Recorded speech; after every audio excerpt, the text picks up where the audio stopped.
आप सभी को नमस्कार। मेरा नाम राम रतन सिमैया है।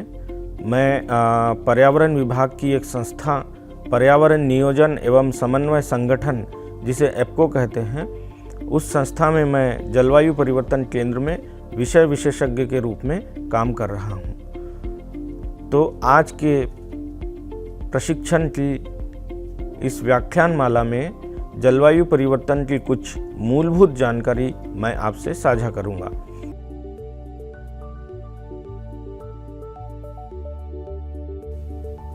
जलवायु परिवर्तन के इस प्रस्तुतिकरण में कुछ इसकी विषय वस्तु हमने शामिल की है, जिसमें जलवायु परिवर्तन से संबंधित प्रमुख शब्दावलियाँ जो हम प्रयोग करते हैं, जैसे जलवायु परिवर्तन में global warming potential, green house gases, adaptation, mitigation, carbon sequestration, ये कुछ शब्दावलियाँ हैं, उसकी हम बात करेंगे। इस विषय का क्या महत्व है आज के समसामयिक परिदृश्य में और इसकी क्या प्रासंगिकता है, उसकी हम बात करेंगे। जलवायु परिवर्तन क्या है, क्यों हो रहा है, ग्लोबल वार्मिंग क्या है, उसकी हम बात करेंगे। और हमारे ऐसे कौन से क्षेत्र हैं जिससे ग्रीन हाउस गैस या कार्बन का उत्सर्जन हो रहा है, उसकी हम बात करेंगे। और जलवायु परिवर्तन में जो तापमान वृद्धि हो रही है और वर्षा हमारी जो कम ज़्यादा हो रही है अचानक से, तो उसका हमारे अन्य क्षेत्रों पे क्या प्रभाव पड़ता है, उसकी हम बात करेंगे। और ऐसे कौन से काम हैं जिससे हम जलवायु परिवर्तन के प्रभाव को कम कर सकते हैं, उस पे हम चर्चा करेंगे। यह कोर्स जलवायु परिवर्तन की बुनियादी समझ से शुरू होगा, जहां हम प्रमुख शब्दावली और विषय की प्रासंगिकता पर चर्चा करेंगे। फिर हम ग्लोबल वार्मिंग और ग्रीन हाउस गैसों के कारणों को समझेंगे। उसके बाद इन गैसों के स्रोत और जलवायु परिवर्तन के प्रभावों का विश्लेषण करेंगे। इसके बाद हम जानेंगे इससे निपटने की रणनीतियां, जैसे अनुकूलन, एडेप्टेशन, न्यूनीकरण, मिटिगेशन और सतत विकास लक्ष्य। अंत में हम भारत की नीतियां, स्थानीय प्रभाव और व्यक्तिगत व सामूहिक समाधान पर ध्यान देंगे। तो आइए पहले विषय से कोर्स की शुरुआत करते हैं।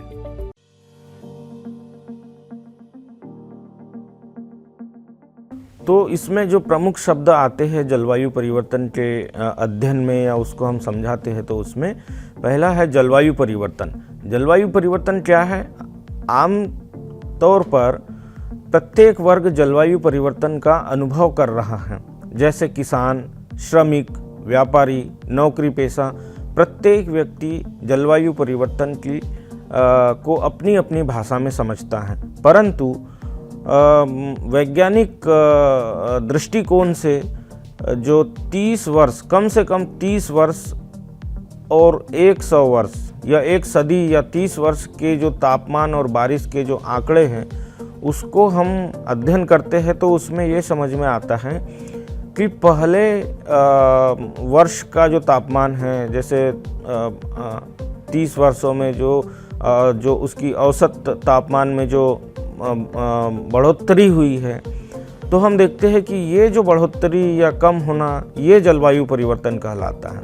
बारिश का भी ऐसे ही है कि पिछले 100 सालों में अधिकतम 100 साल या न्यूनतम कम से कम 30 साल में जो तापमान और बारिश के जो आंकड़े हैं, उसमें यदि कोई सांख्यिकी रूप से परिवर्तन हो रहा है, तो हम उसको जलवायु परिवर्तन कहते हैं। और यदि हम ऐसे देखें तो हमारे भारत देश में पिछले 100 वर्षों में तापमान में या गर्मी में 1.5 अंश सेल्सियस की वृद्धि हो चुकी है। पृथ्वी का सतही तापमान 1.5 डिग्री सेल्सियस बढ़ चुका है, जो हमारे आसपास विभिन्न रूपों में परिलक्षित हो रहा है। चाहे आप मानसून में उसका असर देख लीजिए, या ग्लेशियर का पिघलना देख लीजिए, या सूखा या बाढ़ या साइक्लोन, ये सब जो है तापमान के बढ़ने के कारण हो रहा। और बारिश का जो पैटर्न है, वो भी इसी के कारण बदल रहा है। तो ये जलवायु परिवर्तन की एक संक्षिप्त मैंने आपको जानकारी दी। दूसरा इसमें शब्द आता है green house gases. Green house gases ऐसी गैसेस होती है जो सूर्य से आने वाली जो किरणें हैं वो पृथ्वी से टकरा के जब वापस वायुमंडल में जब जाती है तो ये किरणें जो है ये गैसेस जो है इन किरणों को अवशोषित कर लेती है और अवशोषित करने के बाद में गर्मी बढ़ाते रहती है निरंतर वायुमंडल में। इसको हम ऐसे समझते हैं कि हम यदि कोई कंबल ओढ़ लें तो हमारे शरीर की जो गर्मी है वो कंबल रोक लेता है और हमें गर्मी जैसा महसूस होता है। तो ये जो ग्रीन हाउस गैसेस है ये पूरे वायुमंडल के में चारों ओर एक परत के रूप में बनी हुई है जो एक कंबल का काम करती है और हम पृथ्वी से जो उत्सर्जित या पृथ्वी से जो वायुमंडल में वापस जाने वाली किरणों को ये गैसेस अवशोषित कर लेती है, रोक लेती है, जिससे वायुमंडल गर्म होते रहता है। इसमें एक शब्द आता है global warming potential. Global warming potential का मतलब ये है कि green house gases carbon dioxide, nitrous oxide, methane, chlorofluorocarbon, ये ग्रीन हाउस गैसेस आपस में एक दूसरे की तुलना में कितनी वायुमंडल को गर्म करती है। जैसे कार्बन डाइऑक्साइड यदि 1 गुना या 1 टन कार्बन डाइऑक्साइड जितना वायुमंडल गर्म करती है उसकी तुलना में मीथेन और नाइट्रस ऑक्साइड कितना वायुमंडल गर्म करती है, ये उसका एक गुणांक कहलाता है कि तुलनात्मक अध्ययन के लिए ग्लोबल वार्मिंग पोटेंशियल का शब्द का प्रयोग करते हैं। तो ये जो स्लाइड आप देख रहे होंगे इसमें ये बताया गया है कि कैसे सूर्य से आने वाली किरणें, रेडिएशन पृथ्वी से टकराती है और जब वापस जाती है तो आप इस पूरे ग्लोब के आसपास जो नीले रंग की जो पट्टी देख रहे हैं ये हमारी ग्रीन हाउस गैसों का एक आवरण है जो इन रेडिएशन को अवशोषित कर लेता है और वायुमंडल यहाँ का गर्म हो रहा है। तो इसका मुख्य कारण है कार्बन डाइऑक्साइड की मात्रा में वृद्धि। जैसा आप देख रहे होंगे कि जब 1970 के आसपास में पृथ्वी धरातल पर कार्बन डाइऑक्साइड का जो सांद्रता है या उसकी जो मात्रा है वो लगभग 370 पार्ट पर मिलियन या जिसको हम प्रतिशत में कहें तो 0.380 या 370% के आसपास था, जो आज के समय में बढ़कर 425 पार्ट पर मिलियन या 0.425% के आसपास हो गया है और ये हमारे दैनिक क्रियाकलापों से निरंतर बढ़ता ही जा रहा है। तो हमें इस सांद्रता को, कार्बन डाइऑक्साइड या कार्बन की जो सांद्रता है, इसको कम करने की अत्यंत आवश्यकता है। इसके बाद में एक शब्द आता है वल्नरेबिलिटी, जिसको हम संवेदनशीलता कहते हैं। तो संवेदनशीलता मतलब जलवायु परिवर्तन के प्रति कौन सा क्षेत्र कितना संवेदनशील है। वैसे तो पूरा संपूर्ण देश हमारा जो जलवायु परिवर्तन के प्रति संवेदनशील है, परंतु इसमें भी यदि हम विशेष रूप से बात करेंगे तो एक उदाहरण के तरह मैं समझाता हूं आपको कि जैसे महाराष्ट्र का विदर्भ और मराठवाड़ा क्षेत्र सूखा के प्रति ज़्यादा संवेदनशील है। हमारे जो तटीय क्षेत्र है वो आपके जो तूफान और जो चक्रवात के प्रति ज़्यादा संवेदनशील है। हमारा जो मध्य प्रदेश है उसका बुंदेलखंड क्षेत्र सूखा के और ड्राई स्पेल के प्रति ज़्यादा संवेदनशील है। तो ये एक शब्द है संवेदनशीलता, जिसे अंग्रेजी में वल्नरेबिलिटी कहते हैं। इसका अभिप्राय ये है कि देश में या किसी क्षेत्र में कौन सा ऐसा विशिष्ट स्थान है जो जलवायु परिवर्तन के प्रति अत्यधिक संवेदनशील है। जैसे मध्य प्रदेश का निमाड़ क्षेत्र में बहुत भयंकर तापमान बढ़ जाता है, तो ये उसका एक संवेदनशील क्षेत्र है।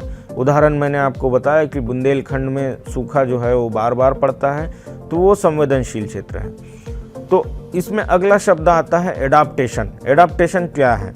एडाप्टेशन का मतलब ये है कि तापमान बढ़ रहा है, हम इस बढ़ते हुए तापमान के प्रति किस प्रकार से अपनी दैनिक गतिविधि को परिवर्तित करें कि हमारी गतिविधि भी संपन्न हो जाए और तापमान का असर हम पर उतना न पड़ पाए।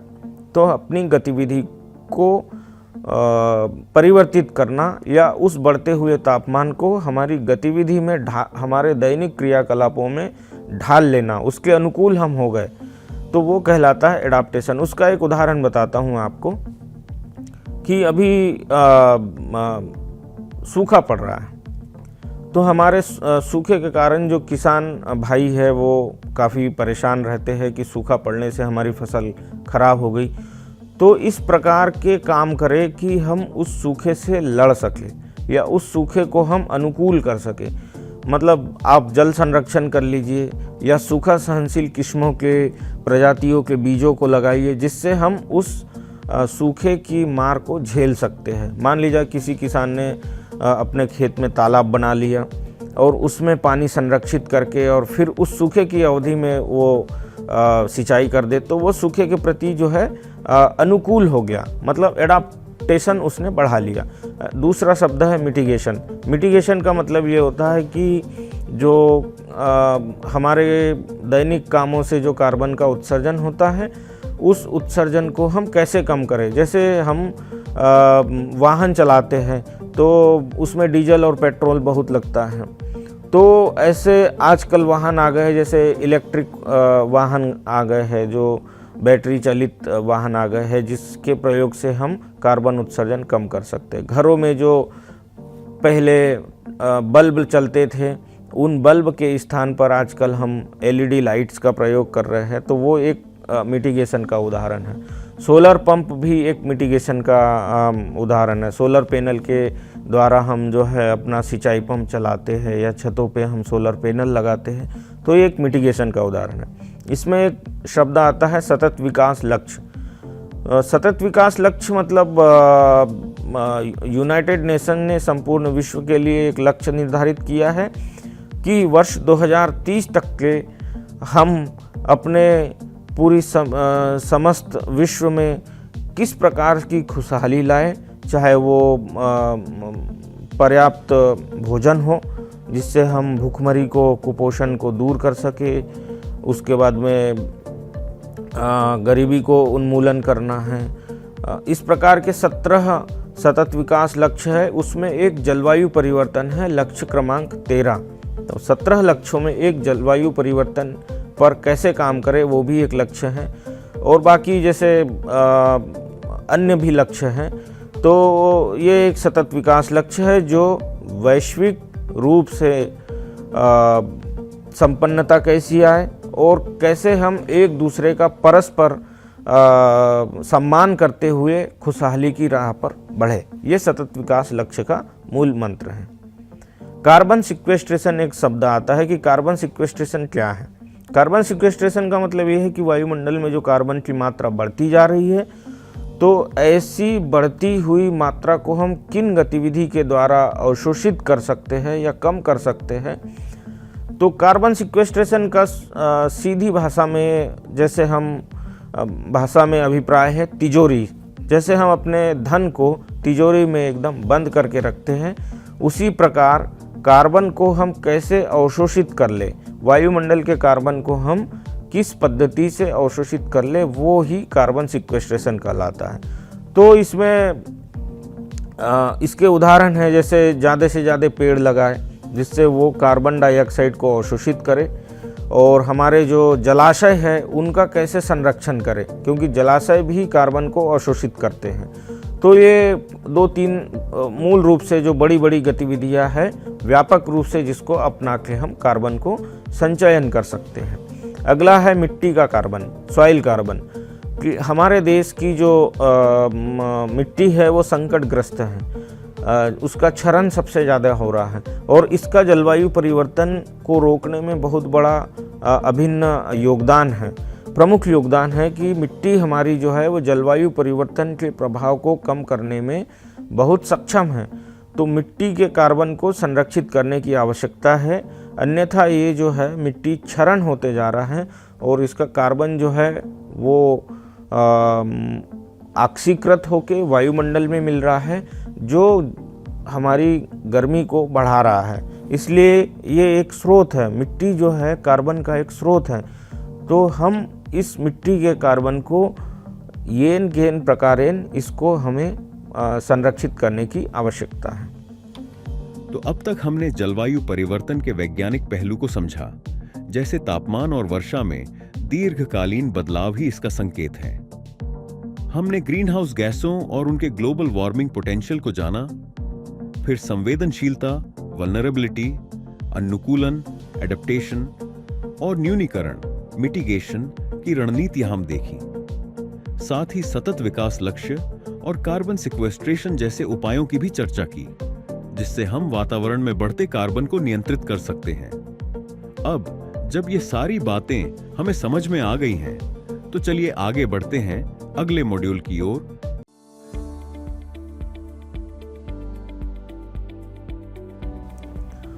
ये विषय क्यों महत्वपूर्ण है, जलवायु परिवर्तन? क्योंकि जलवायु परिवर्तन विश्व की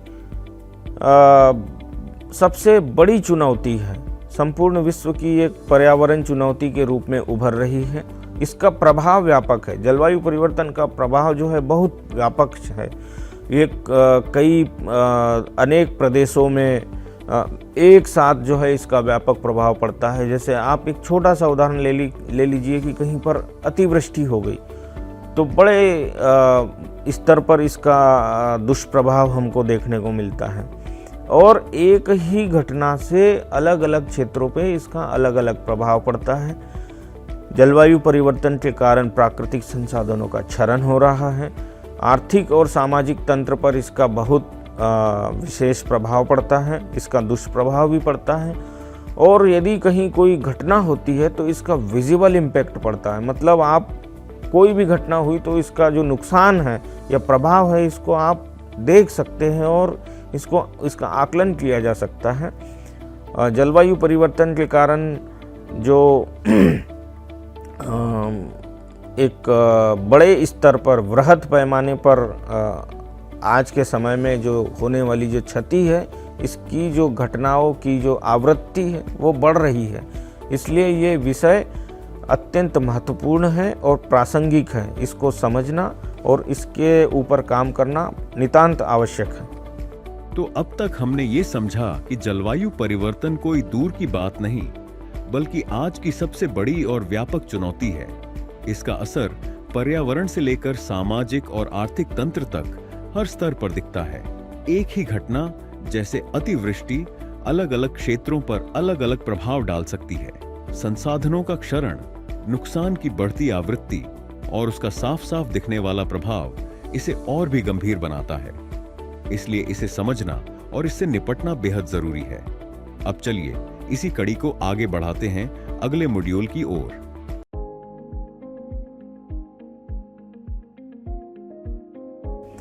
तो जलवायु परिवर्तन और ग्लोबल वार्मिंग क्यों हो रही है, इसके क्या कारण हैं? सबसे पहला कारण है इसका जीवाश्म ईंधन का दहन। जो हम फ्यूल जलाते हैं, जो ईंधन हम जलाते हैं, उसके कारण कार्बन उत्सर्जन हो रहा है। ये इसका प्रमुख कारण है।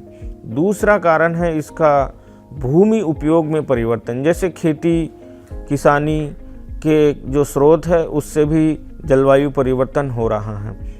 उसके बाद है ऊर्जा का उत्पादन और परिवहन। जो शहरीकरण हो रहा है और उसके बाद में जनसंख्या बढ़ रही है, तो उन सभी आवश्यकताओं की पूर्ति के लिए ऊर्जा का उत्पादन बढ़ रहा है और परिवहन के नए नए साधनों में वृद्धि हो रही है, तो वो भी एक स्रोत है इसका। इसके बाद है कृषि क्षेत्र और पशुधन। कृषि में जो लोग, आप जानते होंगे कि जो किसान धान की खेती ज़्यादा करते हैं तो उसमें पानी भरा हुआ रहता है धान की खेती में, और उर्वरक डालते हैं, रासायनिक उर्वरक डालते हैं, यूरिया डालते हैं, डीएपी डालते हैं, तो उससे भी जो है ग्रीन हाउस गैसों का उत्सर्जन होता है। जैसे धान की खेती की मैंने बात की, तो उसमें लोग किसान पानी भर के रखते हैं और जब ट्रैक्टर से कीचड़ बनाते हैं तो उस पानी भरने के कारण ये होता है कि मीथेन गैस ज़्यादा मात्रा में निकलती है। कृषि क्षेत्र में बात करें पशुधन की, तो पशुओं के शरीर से भी मीथेन गैस निकलती है जब पशु चारा खाता है, और जब उस चारे का उन पशुओं के शरीर में पाचन होता है तो पशुओं की नाक से, जब पशु जुगाली करता है तो पशुओं की नाक से मीथेन गैस निकलती है, और यही मीथेन गैस जो है वायुमंडल में जाती है जो ग्लोबल वार्मिंग करती है। तो ये ऐसे स्रोत है जिनसे ग्रीन हाउस गैसों का उत्सर्जन हो रहा है। इसमें अगला स्रोत अन्य स्रोतों में जैसे घरेलू उपकरण, जो घरों में हम उपकरण चलाते हैं, जैसे आपका एसी हो गया और फ्रिज हो गया, इनसे भी ग्रीन हाउस गैसेस निकलती है। और हमारी जीवन शैली का इन ग्रीन हाउस गैसों के उत्सर्जन में बहुत योगदान है। तो जीवन शैली में यदि मैं बात करूं तो जीवन शैली में मुख्य रूप से आता है हमारे पहनावा, जो हम कपड़े बार बार बदल देते हैं या 2-3 बार पहनते हैं और उसके बाद उसको छोड़ के नया कपड़ा खरीद लेते हैं, तो वो भी कार्बन का उत्सर्जन होता है। क्योंकि कपास को तैयार करने में आप सोचिए कि 1 किलो कपास को पैदा करने में किसान को कितना ज़्यादा पानी और कीटनाशक और उर्वरक की आवश्यकता होती है। फिर उस कपास को जो है फैक्ट्रियों में या मशीनों के द्वारा उसको तैयार किया जाता है, तो उसमें बिजली लगती है। और जब हम उस शर्ट को या एक जोड़ी कपड़े को खरीदते हैं और बहुत कम उसका उपयोग करते हैं और उसके बाद उसको जो है छोड़ देते हैं, फिर नया कपड़ा खरीदते हैं, तो वो भी कहीं ना कहीं बड़ी भारी मात्रा में जो है कार्बन का उसमें उत्सर्जन होता है। भोजन प्रणाली की यदि हम बात करें तो आज के समय में आप देखते होंगे कि घरों में या हमारे आसपास कई प्रकार के जो सामाजिक आयोजन होते हैं, किसी का जन्मदिन है, शादी है या भंडारा है, उसमें भोजन करने जाते हैं तो लोग कितना ज़्यादा अपनी थालियों में ले लेते हैं और उसको फिर बिना खाए छोड़ देते हैं। तो हम एक अंदाज़ा लगाते हैं कि कोई भी मीठी खाद्य सामग्री या चावल, दाल, रोटी हम लेते हैं और छोड़ देते हैं, या पूड़ी हम लेते हैं, तो आप सोचिए कि एक मिठाई की पीस को तैयार करने में दूध की मात्रा कितनी लगी और शक्कर कितनी लगी। तो शक्कर कहाँ से आई? गन्ने से आई। अब गन्ना को तैयार करने में 12 महीने किसान ने उसको पानी चलाया खेत में, और डीजल पंप या विद्युत मशीन का प्रयोग किया तो पानी की मात्रा लगी। फिर उस शक्कर को कारखानों में तैयार किया गया गन्ने के रस से, तो बहुत भारी मात्रा में कार्बन का या हमारे संसाधनों का नुकसान है। ये सभी मूल रूप से जलवायु परिवर्तन के प्रमुख कारणों में गिने जाते हैं। तो अब तक हमने समझा कि जलवायु परिवर्तन के पीछे कई मानवीय गतिविधियां ही जिम्मेदार हैं, जैसे जीवाश्म ईंधनों का जलना, भूमि उपयोग में बदलाव, ऊर्जा उत्पादन, परिवहन, कृषि और पशुपालन। इसके अलावा हमारी जीवन शैली भी बड़ी भूमिका निभाती है, जैसे फैशन के पीछे का संसाधन उपयोग या भोजन की बर्बादी। एक छोटी सी चीज जैसे कपड़ा या मिठाई, उसके पीछे भी काफी संसाधनों की खपत होती है, जो अंततः कार्बन उत्सर्जन बढ़ाती है। तो ये थे प्रमुख कारण जिनसे हम यह सब समझ पाए। अब चलिए आगे बढ़ते हैं अगले मॉड्यूल की ओर।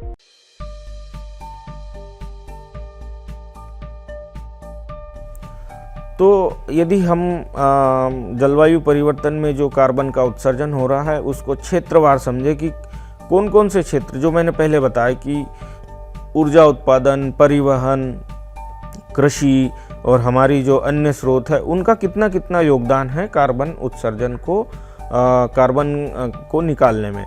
तो उसमें सबसे शीर्ष जो क्षेत्र है वो है ऊर्जा क्षेत्र। जहाँ ऊर्जा तैयार होती है, बिजली बनती है, तो उसमें कोयला जलता है। तो ऊर्जा का लगभग 75% के आसपास अंश है। अब हम देखिए कि हम कितनी ऊर्जा का जो है दुरुपयोग करते हैं। जैसे हम घरों में रहते हैं और बालकनी में बैठ के हम पेपर पढ़ते हैं और हमारे घर में जो कूलर, पंखा चलते रहता है। तो इस ऊर्जा को हमको उसका दुरुपयोग नहीं करना। आवश्यकता है, अवश्य उपयोग कीजिए, उसमें कोई मनाही नहीं है। परंतु यदि वो उपकरण आपको आवश्यक नहीं है, उपयोग में नहीं आ रहा है, तो उसका तुरंत जो है बटन बंद कर दीजिए ताकि उसका ऊर्जा को आप बचा सकें। तो ऊर्जा क्षेत्र शीर्ष पर है कार्बन उत्सर्जन में। दूसरा आता है कृषि क्षेत्र। कृषि क्षेत्र का लगभग 14% हिस्सा है भारत में अपने कार्बन उत्सर्जन में। भारतीय कृषि लगभग 14% कार्बन उत्सर्जन करती है।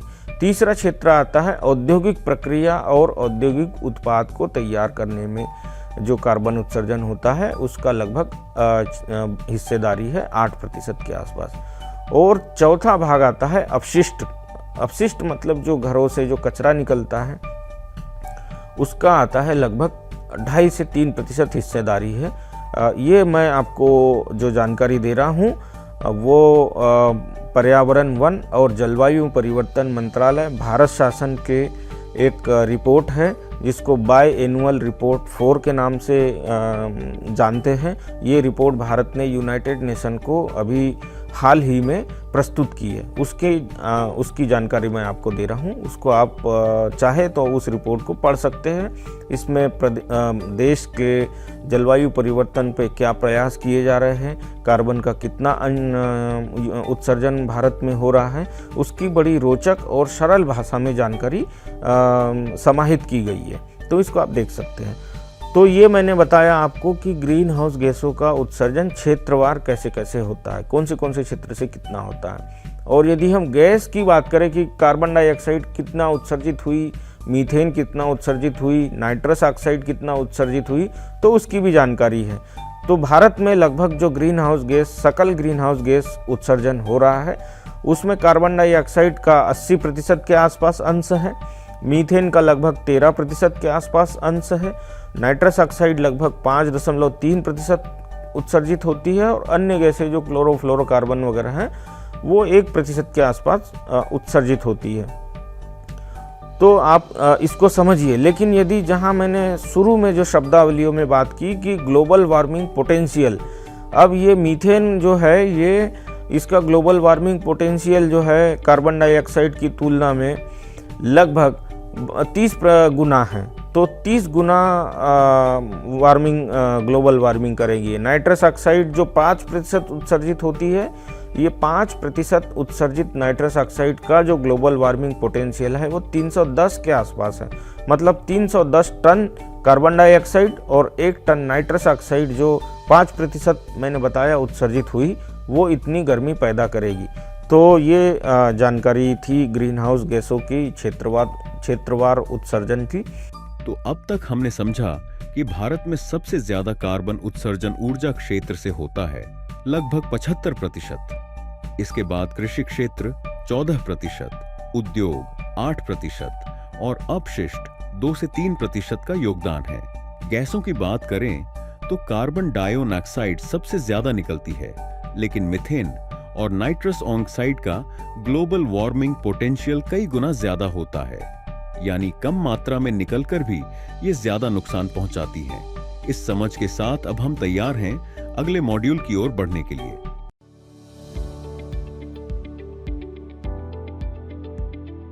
अब हम बात करते हैं कि हमारे देश में जलवायु परिवर्तन की क्या प्रमुख चिंताएं हैं।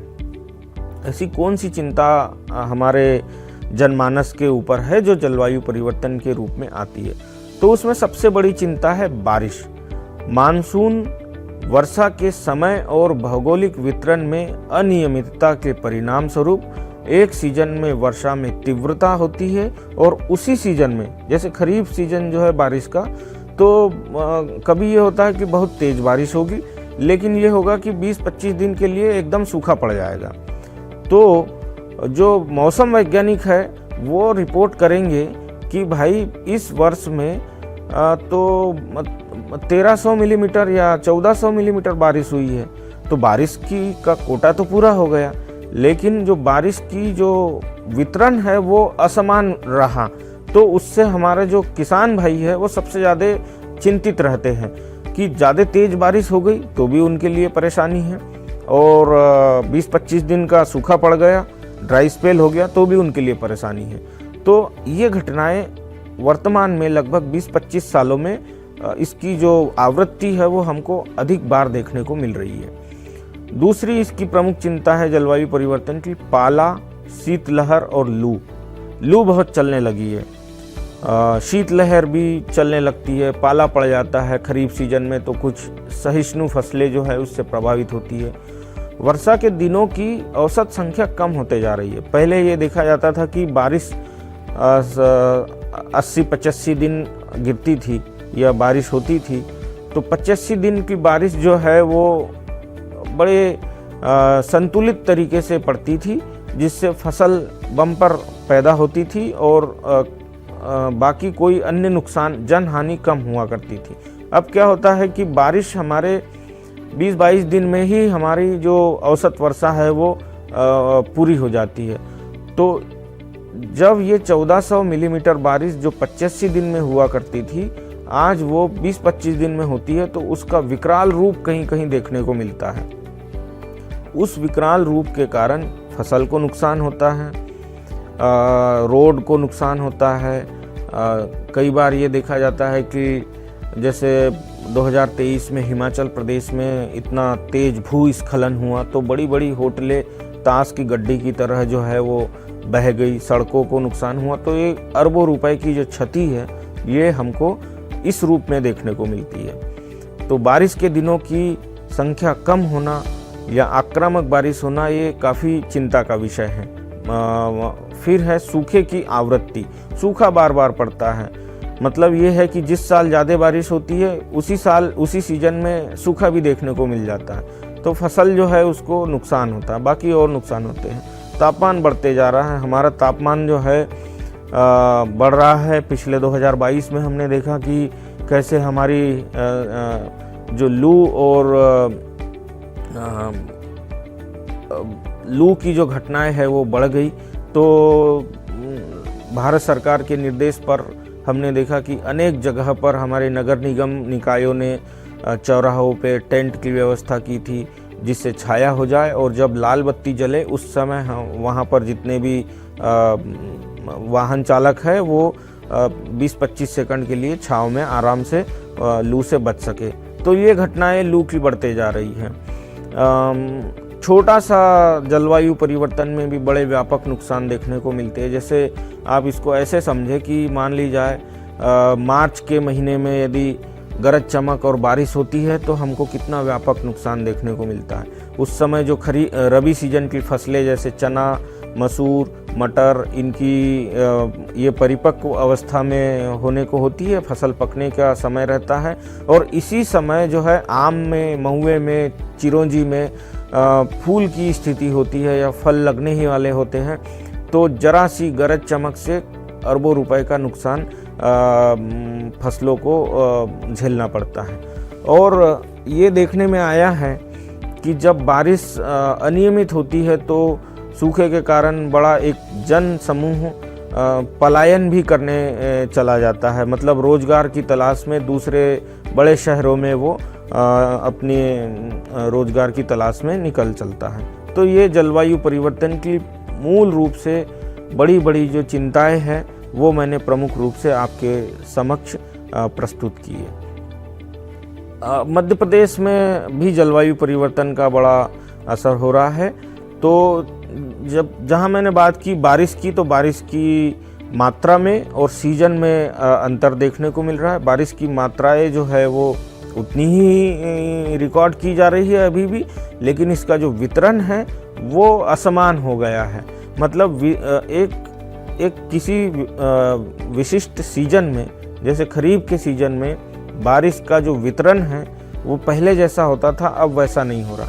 लेकिन जब पूरा सीजन ख़त्म होता है उस समय मौसम वैज्ञानिक जब वर्षा की मात्रा रिकॉर्ड करता है तो उस समय उसको उतनी ही बारिश दर्ज करने को मिलती है, उतनी ही बारिश दर्ज होती है, परंतु वितरण असमान होने से इसका एक बहुत बड़ी चिंता है। और तापमान का जैसा मैंने बताया कि पिछले 100 सालों में तापमान हमारा 1.5 से 1.6 अंश सेल्सियस बढ़ चुका है। और ऐसा अनुमान लगा रहे हैं जलवायु परिवर्तन के जो विशेषज्ञ हैं, वो ऐसा अनुमान लगा रहे हैं कि इसी वृद्धि दर से तापमान बढ़ता रहा तो वर्ष 2050 तक 2.6 अंश सेल्सियस तापमान बढ़ जाएगा और 2080 तक के यही तापमान 3.5 से 5 डिग्री सेल्सियस तक के बढ़ सकता है। तो सभी जनमानस को एक साथ मिलकर इस जलवायु परिवर्तन की जो समस्या है उस पर कार्य करने की आवश्यकता है। अब हम ये जानते हैं कि जलवायु परिवर्तन का हमारे क्षेत्रों पे क्या प्रभाव पड़ता है। जैसे कृषि क्षेत्र पे क्या प्रभाव पड़ता है, वानिकी पे क्या प्रभाव पड़ता है, जल संसाधन क्षेत्र पे क्या प्रभाव पड़ता है, और मानव स्वास्थ्य भी इससे प्रभावित होता है। तो हम बिंदुवार जानते हैं कि जलवायु परिवर्तन का इन पर क्या प्रभाव पड़ता है। तो कृषि क्षेत्र पर जलवायु परिवर्तन का सबसे ज़्यादा प्रभाव पड़ता है। एक फसल की बात करेंगे, गेहूं की, तो गेहूं में भी आप देखते होंगे कि जब तापमान बढ़ जाता है तो जो देरी से बोने वाले गेहूं की किस्में हैं, आपका जो गंगा का जो तराई भाग है, गंगा का जो मैदानी क्षेत्र है, और आपका ये आगरा, मथुरा और इधर कानपुर वाले क्षेत्र है, इसमें तापमान बढ़ने से भारतीय कृषि अनुसंधान परिषद ने अध्ययन किया है कि 10 से 25% गेहूं की उत्पादकता में कमी आ रही है। इसी प्रकार सोयाबीन में भी वर्षा असमान वितरण के कारण सोयाबीन के उत्पादन में भी कमी आ रही है। और जैसा मध्य प्रदेश की जो जानकारी है कि मध्य प्रदेश में जो सोया प्रदेश कहलाता था, वो अब जो है उसमें येलो वेन मोज़ेक जो बीमारी है, येलो मोज़ेक का प्रभाव ज़्यादा होने से, प्रकोप ज़्यादा होने से इसकी उत्पादकता और क्षेत्रफल कम होते जा रहा है। इसी प्रकार धान की उत्पादकता में कमी आ रही है।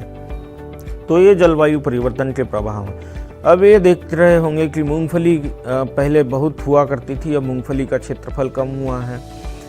सोयाबीन का क्षेत्रफल कम होते जा रहा है जलवायु परिवर्तन के कारण, क्योंकि बारिश, ये दोनों फसलें ऐसी है जिनको बतर की आवश्यकता होती है। बतर का मतलब ये होता है कि जब बारिश हुई तो 8-10 दिन के लिए बारिश थोड़ी सी रुक जाए, ताकि मिट्टी में पानी भरा न रहे और हल जो है वो आसानी से चल जाए, और आपकी फसल की बोनी हो गई। फसल बोनी के बाद में 8-10 दिन बाद में फसल जो है वो अंकुरित होकर बाहर आ गई, फिर थोड़ी सी बारिश हो जाए। तो ये फसल जो मूंगफली और तेल वाली जो फसलें हैं, सोयाबीन, इनको क्या है कि 8-10 दिन का अंतराल चाहिए बारिश में। जबकि अब क्या हो रहा है कि 20-25 दिन तक के लगातार बारिश होगी, खेतों में पानी भरा रहेगा, तो उसमें आपकी सीड्रिल भी नहीं चल पाएगी और ये फसलें जो है वो अंकुरित भी नहीं हो पाएगी। तो स्थिति ये बन जाती है, तो किसान सोचता है कि मैं इन फसलों की बजाय अब धान की ही खेती करूं, तो इनका क्षेत्रफल कम होते जा रहा है। दूसरा फोटो आप देख रहे होंगे, इसमें नींबू वर्गीय फसलें हैं, जिसमें आपकी आंवले, संतरा वर्गीय फसलें हैं, तो इनका उत्पादन बढ़ रहा है। सीताफल और इनमें, क्योंकि ये फसलें हैं, इनका उत्पादन बढ़ रहा है। इनको गर्मी चाहिए, थोड़ी सी गर्मी को या सूखा को ये चाहने वाली फसलें हैं, जिनको अंग्रेजी में बोलते हैं ड्राउट लविंग क्रॉप। जब ग्रीष्म ऋतु में 1-2 बार हल्की बूंदाबांदी हो जाए तो इनके जो फूल आए हुए होते हैं गर्मी में, जब आप देख रहे होंगे कि अप्रैल के महीने में आंवले में, सीताफल में, नींबू वर्गीय जो आपकी फसलें हैं या बेलपत्ती में अप्रैल के महीने में फूल आते हैं। इस समय यदि हल्की बूंदाबांदी हो जाए तो इनके जो फूल अति गर्मी के कारण झड़ने वाले होते हैं। इस बूंदाबांदी और कम तापमान से ये जितने फूल पेड़ों पे आते हैं उसमें अधिकांश में फल लग जाते हैं, और जब इनमें फल लग जाते हैं तो बम्पर पैदावार होती है। लेकिन इसी के साथ में ये होता है कि ये बम्पर पैदावार में जो इसकी गुणवत्ता है, इसका स्वाद है, वो उतना अच्छा नहीं हो पाता है, तो किसान को जो है अच्छे भाव इसके नहीं मिल पाते। तो ये जलवायु परिवर्तन और बारिश का एक प्रभाव है। नुकसान की हम बात करेंगे तो देखो, जलवायु परिवर्तन से कितना नुकसान होता है। जब ओलावृष्टि होती है तो खेत में जो खड़ी फसल है वो नष्ट हो जाती है। और आप देख रहे होंगे कि जो टमाटर का जो हम रेट देखते हैं कि एक साल टमाटर 200 रुपये किलो हो गया, लेकिन 4-6 महीने बाद वही टमाटर जो है 5 रुपये किलो या 2 रुपये किलो हो गया। तो ये स्थिति भी बनती जा रही है। लहसुन की बम्पर पैदावार होती है, तो उस साल लहसुन जो है वो 6 रुपये किलो बिकता है, लेकिन फिर उसको स्टोर नहीं कर पाते हैं, तो उसके कारण वो 400 रुपये किलो भी बिकना लोग खरीदते हैं उसको। तो ये स्थिति क्यों आ रही है? क्योंकि तापमान बढ़ने के कारण इसको भंडारित करने में कठिनाई आ रही है, इसको भंडारित नहीं कर पा रहे हैं आसानी से, तो ये स्थिति बन रही है। और एक प्रभाव ये भी है व्यापक रूप से कि तापमान बढ़ रहा है तो किसान को जो है सिंचाई बार बार करनी पड़ रही है, क्योंकि नमी जो है, मिट्टी जो है धारण नहीं कर पा रही है बराबर। तो ये प्रभाव है। पशुधन पर भी इसका प्रभाव पड़ रहा है जलवायु परिवर्तन का, क्योंकि सिंचित क्षेत्र बढ़ने से लोग हार्वेस्टर से अपनी फसल को उसकी गहाई कर लेते हैं, दाना भर लेते हैं और उसके बाद खेतों में आग लगा देते हैं। तो ऐसी स्थिति में ये हो रहा है कि पशुओं को चारे की बहुत कमी हो रही है, चारा ही नहीं है पशुओं के लिए। तो चारे की कमी के कारण पशुधन प्रभावित हो रहा है, और तापमान बढ़ने के कारण जो कम उत्पादक पशु है, जैसे जो जर्सी की गाय है, या जो किसी किसान ने 1 लाख रुपए की या 80,000 की कोई गाय खरीद के लाई है, तो उसकी वो बहुत ध्यान रखता है, उसके लिए पंखा लगाता है, उसके लिए शेड बराबर रखता है। लेकिन हमारी जो देसी गाय है, जो लगभग 29 प्रकार की देशी गाय की जो नस्लें भारत में पाई जाती है, वो गाय अब कम उत्पादित हो चुकी है, क्योंकि जर्सी गाय जो है वो 20 लीटर दूध देती है, देसी गाय 1-1.25 लीटर दूध देती है। तो किसान का ध्यान इन देसी गाय पर कम होते जा रहा है, और परिणाम स्वरूप चारे की कमी में ये जो पशुधन है, जो इस बढ़ते हुए तापमान से लड़ने में सक्षम है, 51 डिग्री सेल्सियस पर या 50 डिग्री सेल्सियस पर निमाड़ में, खरगोन और बड़वानी में निमाड़ी नस्ल ही टिक पाएगी। आपकी जो होल्स्टीन, फ्रिजियन और जर्सी जो है वो नहीं टिक पाएगी, वो बीमार हो जाएगी। तो हमें किसान भाइयों को ये आवश्यकता है कि हमारी जो पुरातन नस्लें थी, उन जो 29 प्रकार की मैंने नाम नोटिफाइड है, ये भारतीय कृषि अनुसंधान परिषद में इसका बराबर इसका उल्लेख है क्षेत्रवार। निमाड़ में निमाड़ी ब्रीड है, आपका गिर क्षेत्र में गिर गाय है जो लाल रंग की होती है, जिसका दूध गुणवत्ता में सर्वोत्तम माना गया है। तो ऐसी नस्लों को संरक्षित करने की अत्यंत आवश्यकता है, क्योंकि जलवायु परिवर्तन से लड़ने में ये नस्लें सक्षम हैं।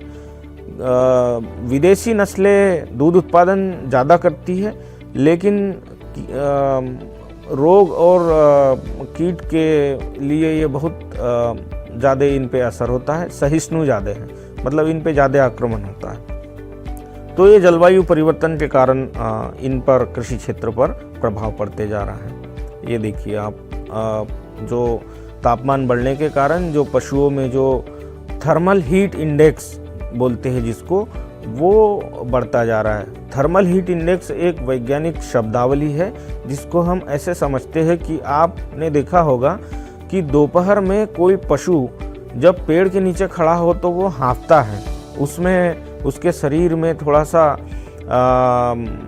हिलता है वो, मतलब जितना तापमान मनुष्य सहन कर सकता है, पशुधन उसकी तुलना में बहुत कम उस तापमान को सहन कर सकता है। मतलब पशुओं को बढ़ते हुए तापमान में बहुत दिक्कत होती है, बहुत घबराहट होती है, तो उसी को वैज्ञानिक भाषा में थर्मल हीट इंडेक्स कहते हैं। और लू का सबसे ज़्यादा असर होता है पशुओं पे, परंतु विदेशी पशुओं की तुलना में हमारी देशी गाय आज भी इस बढ़ते हुए तापमान में और चारे की कमी में अच्छा मतलब अपने आप को बनाए रख सकती है।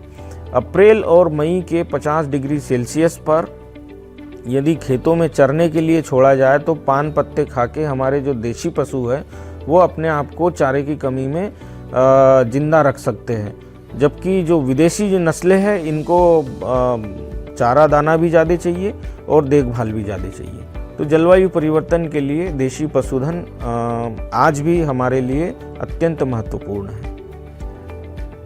कीट रोगों का प्रभाव बढ़ते जा रहा है, फसलों पे बहुत सारी जो ऐसी रासायनिक दवाइयाँ हैं जो कम असरगार हो रही है आज की स्थिति में। सब्जियों पर, कपास पर जो किसान भाई कीटनाशक डाल रहे हैं तो वो उसका जो डोज है दवाई का वो बढ़ा के डालना पड़ता है, तब कीट और बीमारियों का नियंत्रण हो सकता है।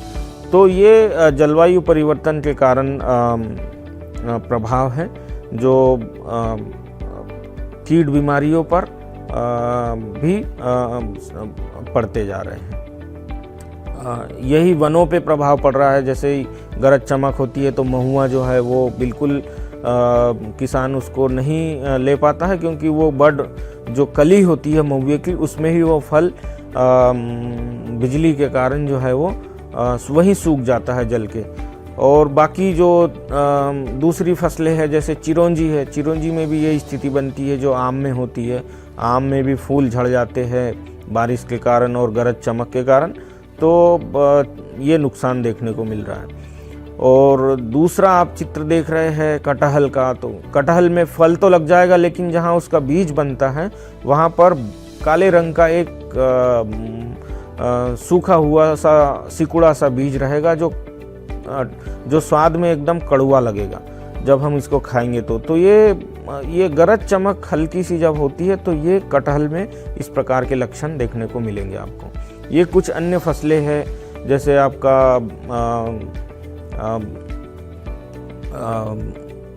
उसकी इसको बोलेंगे बेहड़ा, जो नीचे आप देख रहे हैं उसके ऊपर आप देख रहे हैं वो भी एक फल है जिसका तेल निकाला जाता है, जिसको खाया जाता है। और उसके बाद एक फ़ोटो है करंज का। तो ये इन पे भी जलवायु परिवर्तन का प्रभाव होता है। तापमान और बारिश के कारण जैसा मैंने बताया कि हम सब प्रभावित हो रहे हैं, लेकिन भारत सरकार का एक संस्थान है जो मिट्टी के संरक्षण के क्षेत्र में शोध कर रहा है। तो उन्होंने ये बताया कि हमारे देश की जो मिट्टी है वो पानी के कटाव के कारण बहुत ज़्यादा प्रभावित होती है। मतलब भारत की जो मिट्टी है उसमें जल से जो कटाव होता है वो बहुत ज़्यादा होता है। तो इसकी श्रेणी है कि कैसे कैसे हमारी मिट्टी है वो कितने प्रतिशत जो है वो जल क्षरण के प्रति प्रभावित हो रही है। मानव स्वास्थ्य पे जलवायु परिवर्तन की हम बात करते हैं तो आप सब लोग जानते होंगे कि नई नई बीमारियां हमको महसूस हो रही है। जैसे ही आपका सीजन चेंज होता है या सीजन में परिवर्तन होता है, अब अभी वर्तमान में हम सर्दी से गर्मी की तरफ जा रहे हैं। आज अप्रैल का समय चल रहा है, तो इसमें ये देखने को मिलता है कि सर्दी जुकाम और लू की घटनाएं हमको देखने को मिल रही है। तो उसमें एक अध्ययन के अनुसार मैं आपसे बात करूंगा। तो श्वास संबंधी जो बीमारियां हैं उसकी आवृत्ति हम लोगों में बढ़ती जा रही है, क्योंकि प्रदूषण बढ़ रहा है। वायु प्रदूषण बढ़ेगा। आज के समय में हार्वेस्टर से किसान फसल काटने के बाद में नरवाई जला रहे हैं, तो उसका भी प्रदूषण है। उसके बाद में जो फसलों के जो परागकण है उसका भी प्रदूषण है। तो उस पर जो हमारे जो बैक्टीरिया इन परागों के ऊपर जिंदा रहते हैं और हमारे श्वसन तंत्र में ये प्रवेश कर जाते हैं, जिससे हमको बुखार आ जाता है। तो ये घटनाएं बढ़ती जा रही है। ठंड कम होने से जो रोगाणु हैं वो भी नष्ट नहीं हो पा रहे हैं, वो भी कहीं ना कहीं जिंदे रहते हैं और उससे उनका जो प्रसारण है वो बढ़ते जा रहा है। तो ये मानव स्वास्थ्य का भी जलवायु परिवर्तन पर प्रभाव पड़ते जा रहा है। उसके बाद में अधोसंरचना हमारी प्रभावित हो रही है। जैसे मान लिया जाए कि कोई रोड है, वो उसकी आयु है, बिल्डर ने लिख के दिया है कि ये रोड 10 साल खराब नहीं होगा, इसकी मैं गारंटी लेता हूँ। लेकिन उसने उस रोड बनाने में ऐसा मटेरियल प्रयोग किया है और ऐसा बनाया है कि 10 साल तक के वो उसकी गारंटी ले रहा है।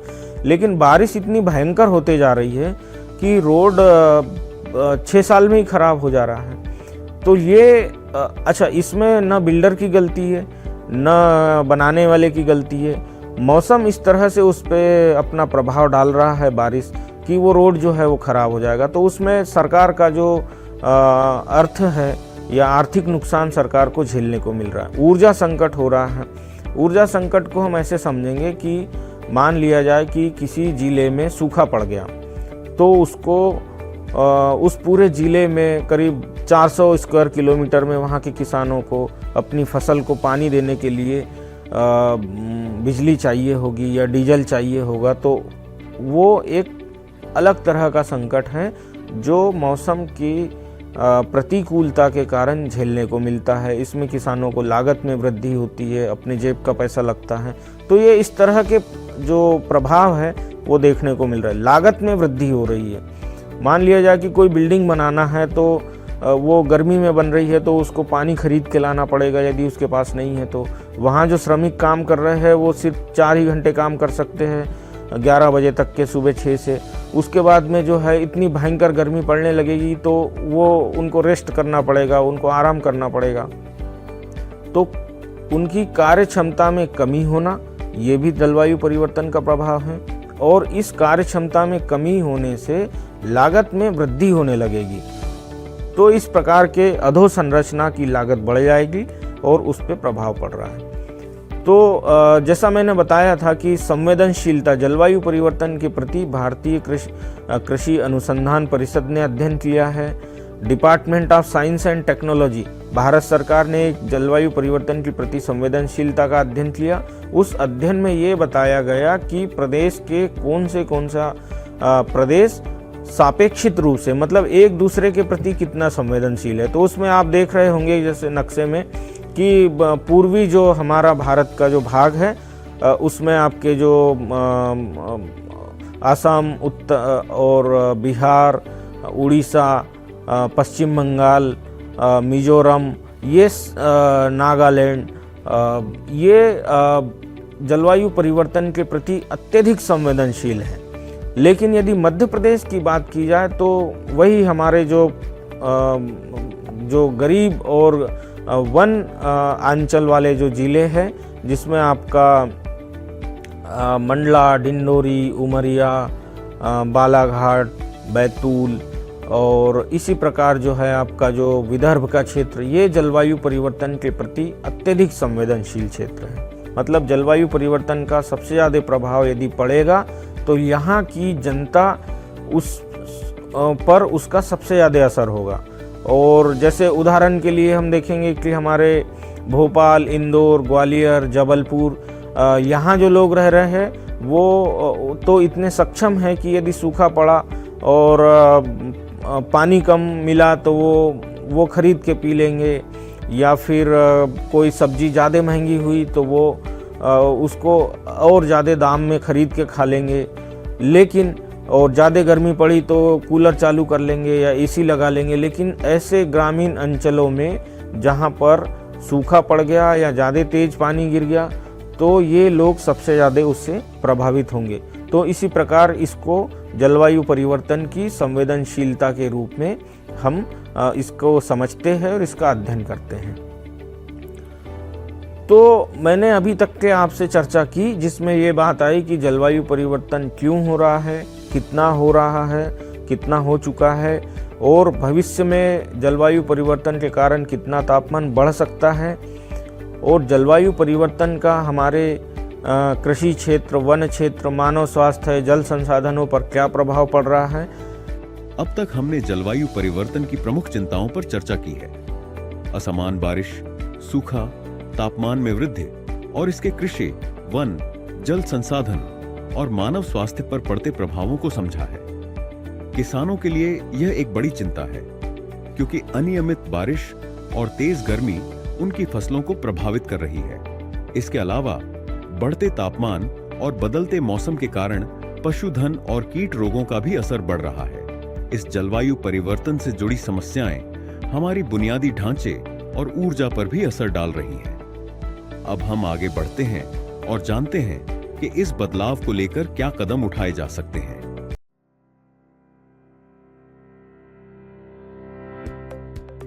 अब हम इस पर चर्चा करते हैं कि जलवायु परिवर्तन से निपटने के लिए क्या क्या काम करने की आवश्यकता है। तो जैसा आप चित्र में देख रहे होंगे उसमें दिखाया गया है कि सूर्य आधारित जो सोलर पैनल से जो ऊर्जा का प्रयोग करे, पानी को बचाए, बैटरी चालित वाहनों का प्रयोग करे, ज़्यादा से ज़्यादा पेड़ लगाए और पानी का संरक्षण करे। ये इसकी प्रमुख रणनीतियाँ।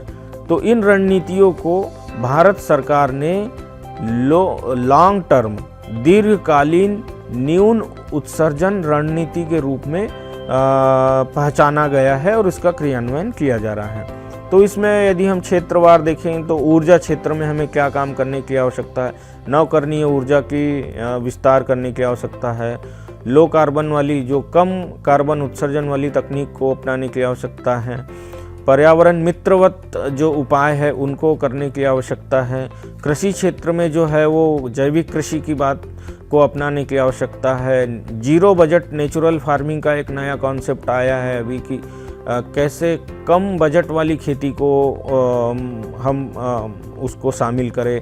उसके बाद में क्लाइमेट रेजिलिएंट खेती की बात करना है जिसमें पानी को बचाना, पेड़ लगाना, कृषि वानिकी को अपनाना, जैविक कृषि को अपनाना, पशुधन को अपनाना और फसल विविधीकरण को अपनाना, जिसमें बहुत एक ही मतलब जैसे हमारी जो थाली होती है उसमें अनाज, दाल, सब्जी, फल और इस तरह से 4-5 चीज़ें हम अपनी थाली में शामिल करते हैं।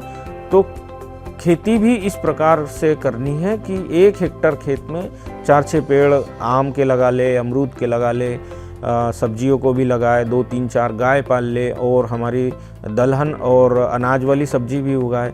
तो एक खेत में सभी उसके जो अवयव है उसको शामिल करना, जिससे जलवायु परिवर्तन के प्रति जो जोखिम है उसको हम कम कर सकते हैं।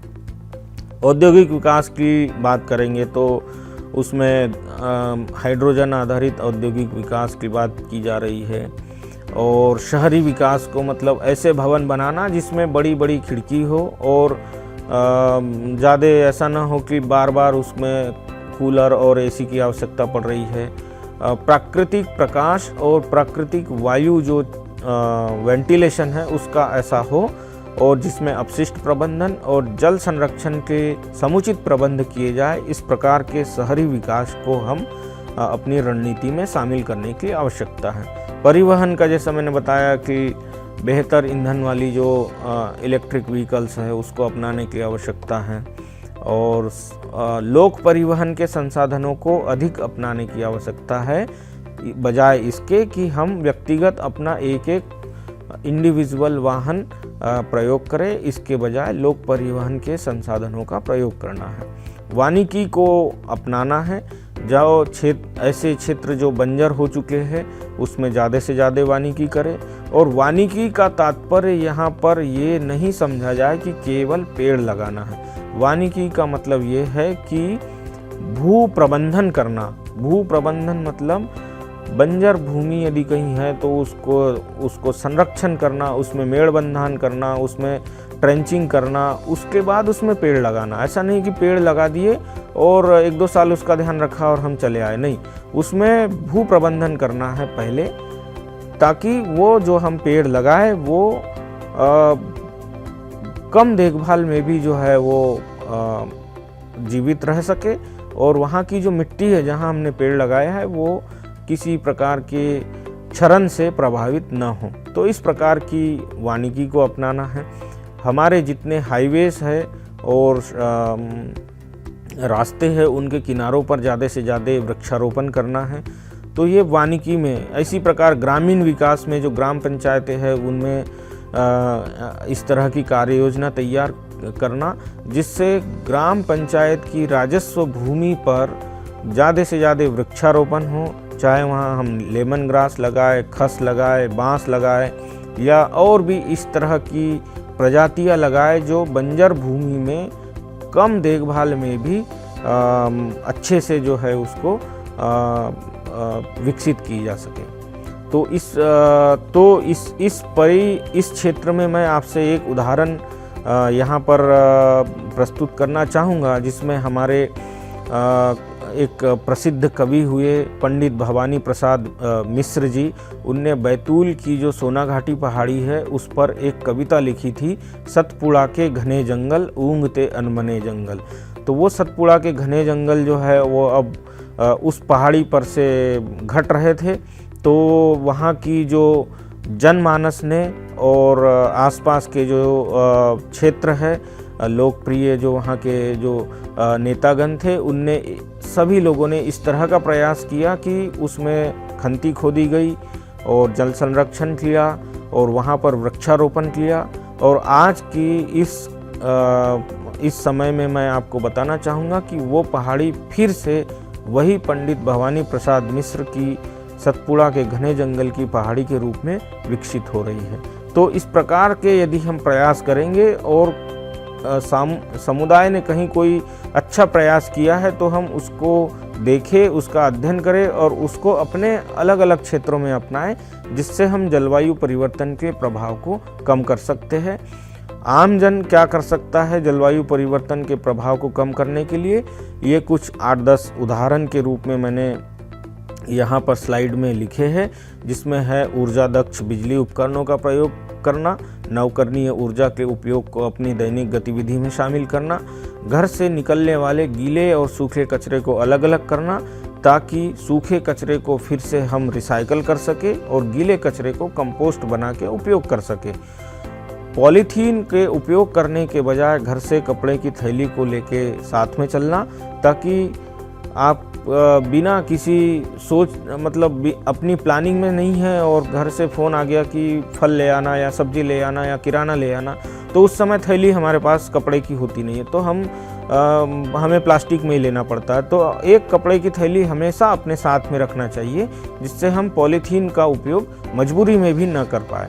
फसल काटने के बाद में किसान खेतों में आग न लगाए, बल्कि रोटावेटर से उस फसल अवशेष को अपनी मिट्टी में मिला दे, जिससे उसका कंपोस्ट के रूप में प्रयोग कर सके। और यूरिया का जो है वो संतुलित प्रयोग करें, ज़्यादा यूरिया का प्रयोग ना करें, इससे प्रदूषण भी होता है, किसान को ज़्यादा पैसे भी लगते हैं और ग्लोबल वार्मिंग में भी ग्रीन हाउस गैस निकलती है। और डिस्पोजल, जहाँ भी सामूहिक भोज की व्यवस्था हो वहाँ डिस्पोजल का कम से कम प्रयोग करना चाहिए।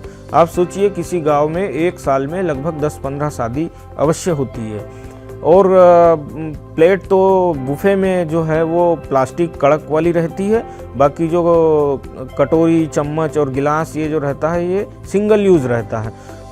तो वहाँ के जो ग्रामीण भाई इस प्रकार की व्यवस्था कर सकते हैं कि वो बर्तन बैंक बना सकते हैं, ताकि वो जो पैसा है बर्तन बैंक का वो आपके गांव में ही रहे। और सिंगल यूज़ प्लास्टिक जो बाद में जब शादी या भंडारा कहीं होता है तो देखिएगा कितनी गंदगी हो जाती है और कितना कचरा हो जाता है, जो बाद में जो है वो पर्यावरण के लिए घातक होता है। तो ऐसी स्थिति में जो है वो एक ग्राम पंचायत में 1-2 बर्तन बैंक रहे, जिससे उसकी कटोरी चम्मच गिलास वो किराए पे लेके उपयोग कर सकते। और अंत में ये कहूँगा कि जब हम भोजन करते हैं उस समय अपनी थाली में उतना ही ले जितना आप अपने भोजन को ग्रहण कर सके। एक तिनका भी जो है वो जूठा छोड़ने की या फेंकने की आदत बिल्कुल न डालें, क्योंकि जब हम भोजन करते हैं तो इस विषय पर विशेष ध्यान रखना चाहिए कि हम जो खा रहे हैं उसको तैयार करने में किसान को कितनी मेहनत लगी और कितना उसमें हमने संसाधन लगाया है। और हम बिना खाए इसको हम जब जूठे में फेंक देते हैं तो वो नष्ट होता है और हमारे पर्यावरण के लिए वो नुकसानदायक है। तो ये मोटी मोटी 10-15 जो उपाय का हम प्रयोग करेंगे तो निश्चित रूप से हम जलवायु परिवर्तन की इस समस्या को कम कर सकते हैं। अब तक हमने जलवायु परिवर्तन से निपटने के लिए कई महत्वपूर्ण रणनीतियों पर चर्चा की। इसमें सोलर पैनल, बैटरी चालित वाहन, अधिक पेड़ लगाना और जल संरक्षण जैसे उपायों पर जोर दिया गया है। साथ ही कृषि क्षेत्र में जैविक खेती, जलवायु प्रतिरोधी खेती और फसल विविधीकरण की आवश्यकता है। ऊर्जा, औद्योगिक विकास और शहरी योजनाओं में नवकरणीय ऊर्जा और पर्यावरण मित्र उपायों को शामिल करना होगा। इसके अलावा व्यक्तिगत प्रयासों जैसे पॉलीथीन का कम इस्तेमाल और अपशिष्ट प्रबंधन पर ध्यान देना भी महत्वपूर्ण है। अब चलिए आगे बढ़ते हैं अगले मॉड्यूल की ओर।